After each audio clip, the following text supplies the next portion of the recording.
गंगे दूतों ने कहा श्रीमान जी आज निर्णय कर दीजिए कि किसको लाना है और किसको नहीं लाना है।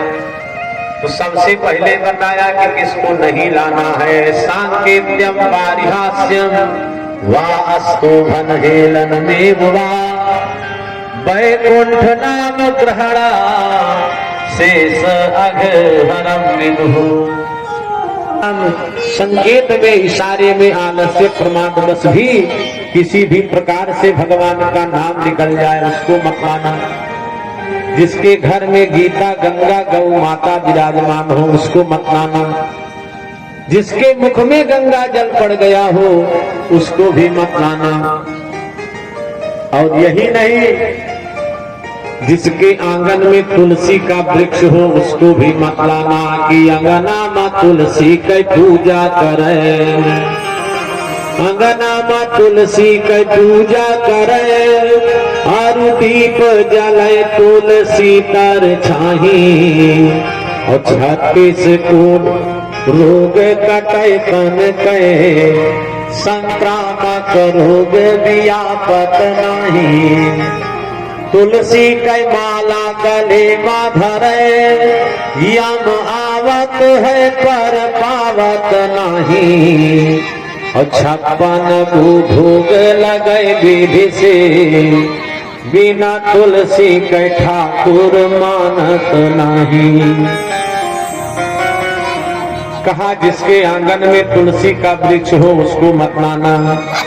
और यही नहीं, जिसके मुख में शालिग्राम शिला कोयम शालिग्राम भगवान का चरणामृत पड़ गया हो उसको मत माना। और यही नहीं, जिसकी हड्डी गंगा जी में पहुंच गई हो उसको भी मत माना। इसीलिए मरने के बाद फूला गंगा जी में बहाया जाता है, प्रवाहित किया जाता है।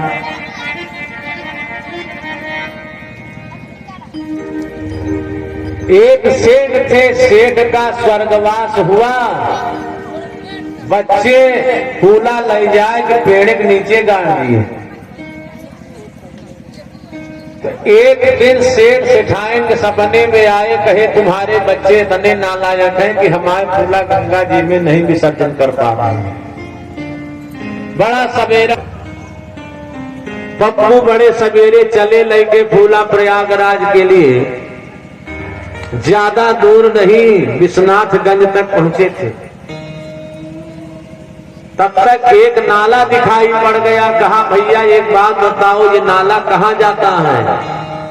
तो एक श्रीमान जी बताए भैया दुनिया के जितना नदी नार नारा है सब गंगा जी में जाते हैं। तो विचार किया दुकान खोलने को देर हो रही है, आगे कौन जाए, वही नाला फूला बहा के लौट आए। जब लौट के आए तो सेठ सेठाइन के सपने में फिर आए, कहे तुम्हारे बच्चे इतने नालायक हैं कि हमारे फूला गंगा नाला बहा दिए। सवेरा हुआ, सेठाइन कहे कहो पप्पू अपने बाबू गंगा नाला बहा चले आए। तो पप्पू कहे माता जी बाबू है चूतिया, 100 किलोमीटर शिकायत करे चला आए, 40 किलोमीटर आगे नहीं जा पाए। तो दरस परस मज्जन रूपाना हरई पाप कहा वेद पुराना। देवी भागवत में लिखा गया है कि गंगा गंगे पियो ब्रूयात योजना नाम सतैरपी। जो गंगा जी से सब योजन दूर हो वो अगर गंगा गंगा कह दे तब उसके उद्धार की गारंटी है। लेकिन ये सुविधा सुल्तानपुर प्रतापगढ़ वालों के लिए नहीं है, क्योंकि यहाँ गंगा जी 100 किलोमीटर के अंदर है। फिर बताया जहाँ पर कोई विशुद्ध महात्मा रहते हो उनके संपर्क से वायु जहाँ तक जाती हो उनको भी मत लाना। फिर कहा अब एक बात बताइए कि किसको लाना है। तब बताया कि जिह्वान भक्ति भगवत गुण नाम धेया चेतन स्मरति तच्चरणारविंदम कृष्णाय नो नमत यच्छिर एकदापि तानानय धुमसतो कृत विष्णु कृत्यान् जिसकी जिह्वा से कभी भगवान का नाम ना निकलता हो उसको लेकर के आना। जिसका मन भगवान की कथा को सुन करके भगवान के स्वरूप को देख करके आह्लादित ना होता हो उसको लेकर के आना। जो संत ब्राह्मण गौ की सेवा ना करता हो उसको लेकर के आना। आज अजामिल का अंत समय भगवान का नाम लेने के मात्र से अजामिल का उद्धार हो गया। बोलो भक्त और भगवान की। फिर एक दिन देवराज इंद्र को अपने गुरु के प्रति मोह हो गया। किस बात का? देवराज इंद्र विचार किए हम स्वर्ग के राजा हैं, हम बैठते हैं सोने के सिंहासन पर और गुरु बाबा भगई मार के घूमते हैं। तो जो कोई देखेगा वो यही कहेगा कि देवराज इंद्र अपने लिए तो बहुत व्यवस्था किए लेकिन अपने गुरु के लिए एक कुर्ता नहीं सिवाय पाए। ऐसे गुरु की हमें जरूरत ही नहीं है। एक दिन अप्सराएं स्वर्ग में नृत्य कर रही थी। गुरु बाबा आए, खड़ाऊ खटकाए, ये ध्यान ही नहीं दिया। ये उठ के बैठ जाएगा। अच्छा क्यों मुआई मारे हुए? तो जब तक खटिया नहीं उल्ट दोगे तब तक न उठे।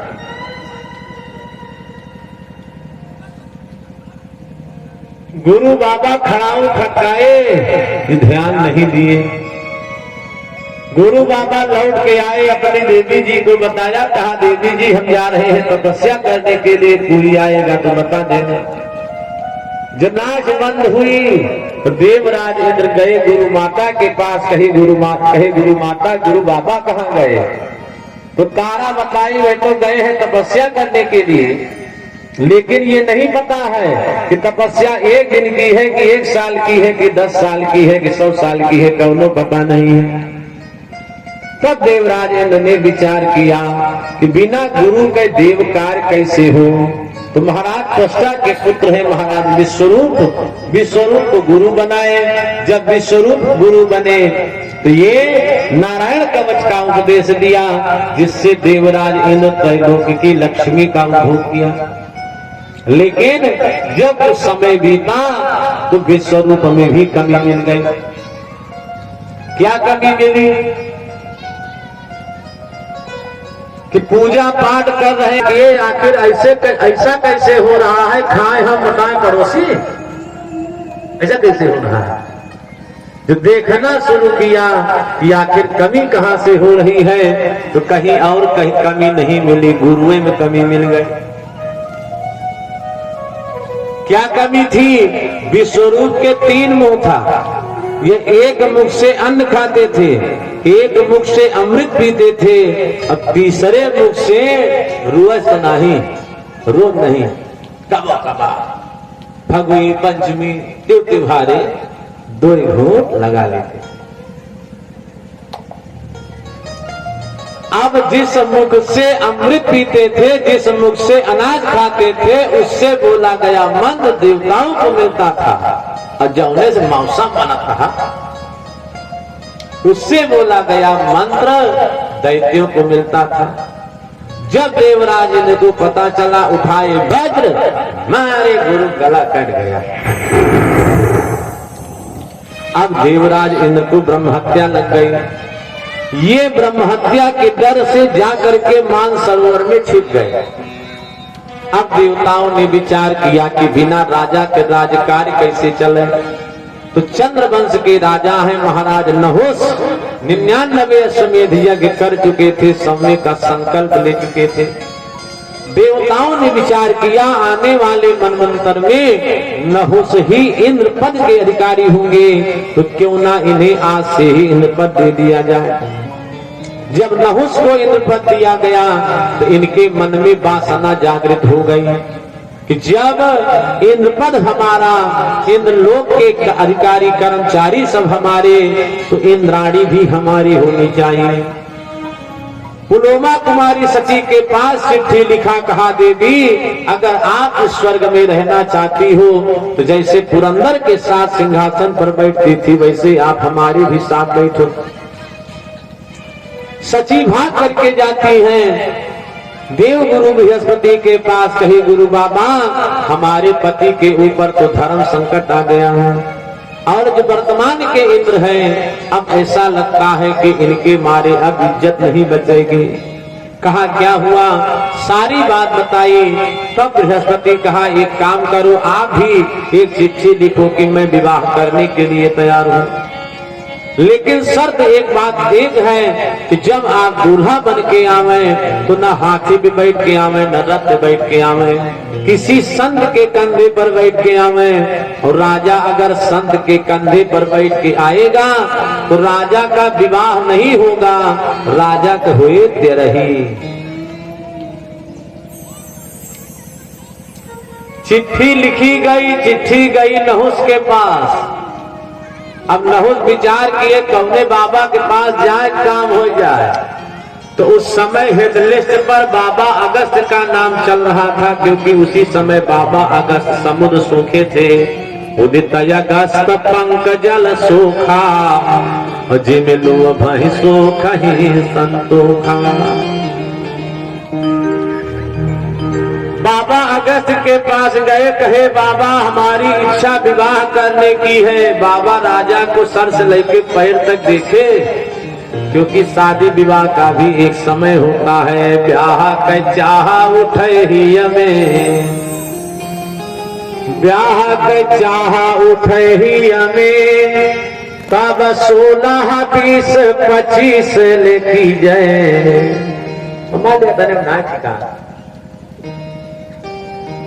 तो जो यतने माँ बनावा न बने तो 30 या 35 भीतर की जय। 50 में ब्याह कयास बिहाई, अरे भजो हरि नाम चरण चित दीजय। लेकिन 60 में 60 आस करे, तो निकाले के जूता ताड़ा तड़ दीजय। तब निकाले के जूता तड़ा तड़ दीजय। 60 साल के बाद अगर ब्याहे के हिम्मत बांधे तो बिना मारे न जाएंगे। अरे सरकारों की पियाई, 3 बाबा और तैयार हो गए, सब पालकी लेके चले, लेकिन बाबा को वो पालकी धोए हैं। अब हुआ क्या, नहुस विचार किया कि जैसे एक बाबा के कहे से 3 बाबा और तैयार हो गए हैं, वैसे एक का ठिकवाए जी तो सब सीधे चलने लगेंगे। एक महात्मा के खींचे, एक खींच के मारे 1 लाख।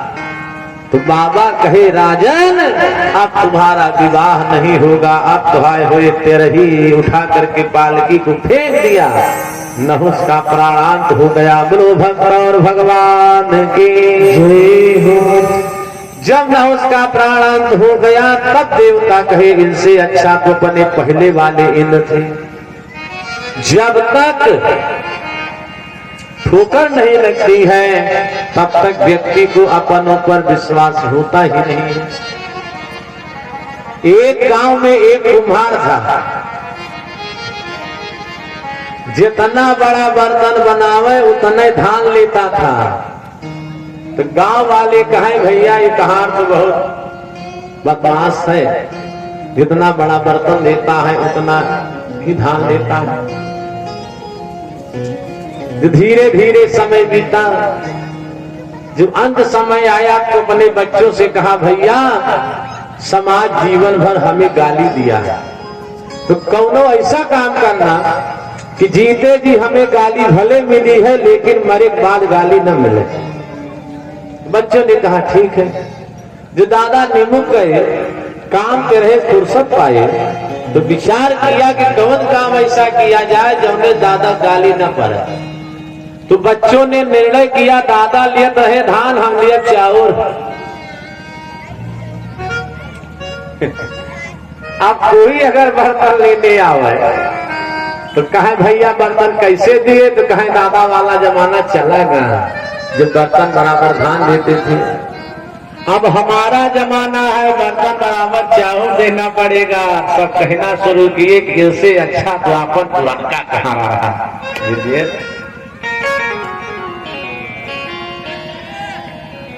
बोलो भगवान की जय।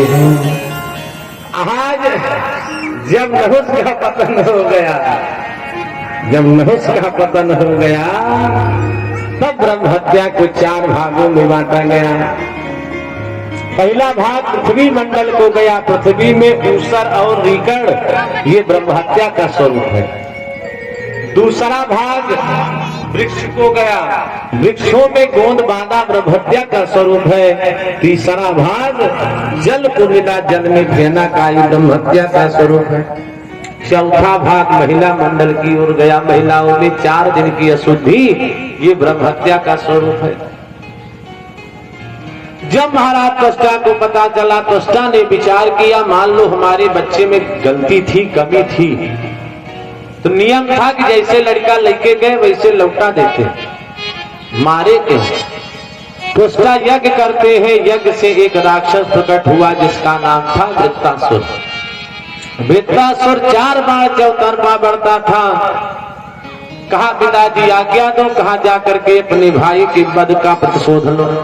वृत्तासुर आता है, आक्रमण किया, सारे देवता परास्त हो गए। फिर जब परास्त हो गए तब देवता भाग करके भगवान के पास गए। कहा इसकी मृत्यु कैसे होगी? भगवान बताए लोहे से ही लोहा कटता है।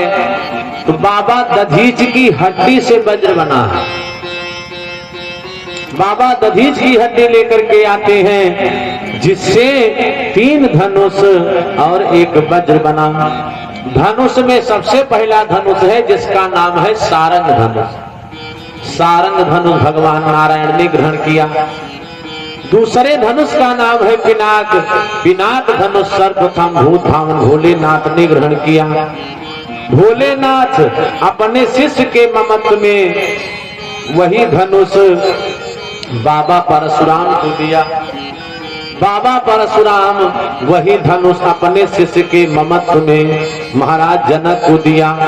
महाराज जनक वही धनुष माता जानकी के स्वयंवर में प्रतिज्ञा में रखा। और फिर जो तीसरा धनुष था उसका नाम गांडीव था। गांडीव धनुष सर्वप्रथम अग्नि देवता ने ग्रहण किया। अर्जुन जब खांडव बन जलाए तब अर्जुन पर प्रसन्न होकर के अग्नि देवता ने गांडीव धनुष अर्जुन को प्रदान किया। और वज्र देवराज इंद्र ने ग्रहण किया। लेकिन आपके हाथ में शस्त्र है, इसका मतलब ये नहीं है कि विजय आपकी होगी। ज्ञान यज्ञ की हनुमान जी महाराज की, पार्वती पकड़े हर हर महादेव। जय जय श्री राधे श्याम, जय जय सीताराम। आप स्थान बैठ जाए, बैठ करके आरती और प्रसाद ग्रहण करें, अपने जीवन को धन्य बनाएं।